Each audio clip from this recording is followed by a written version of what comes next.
বন্ধুরা, কবুতরকে কে না ভালোবাসে? সবাই ভালোবাসে, আমিও ভালোবাসি। তাই আজকে কবুতর নিয়ে এই ভিডিওটা দেখতে থাকুন। কবুতরের ভালোবাসা, আমরা মানুষ সময়ের সঙ্গে অনেক কিছুই ভুলে যাই।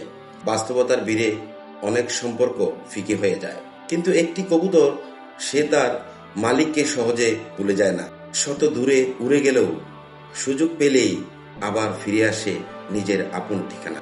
একসময় এই ছোট্ট পাখিটি ছিল মানুষের সবচেয়ে বিশ্বস্ত বার্তাবাহক। যুদ্ধের ময়দান থেকে শুরু করে দূর দূরান্তের খবর সবই পৌঁছে দিত এই কবুতর।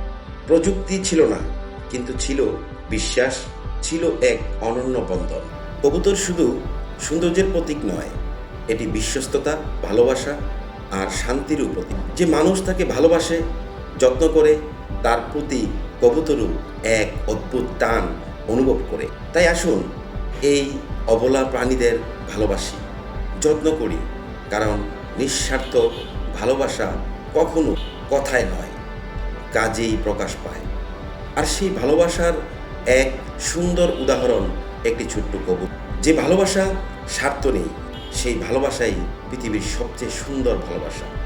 এই কবুতরের মাধ্যমে একসময় একজন স্বামী তার স্ত্রীর কাছে বার্তা পাঠাত, আবার স্ত্রী স্বামীর কাছে চিঠি লিখে পাঠাত।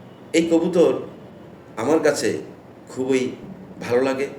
আজকে এই ভিডিওটা বানালাম আপনাদের জন্য, যে একটা কবুতর কত সুন্দর, এটা উড়ে যায় না তার মালিক। তো বন্ধুরা, সবাই ভালো থাকবেন, আমার চ্যানেলটি সাবস্ক্রাইব করবেন, ফেসবুকের পেজটাও ফলো করে সাথে থাকবেন, লাইক কমেন্ট করে পাশে থাকার অনুরোধ রইল।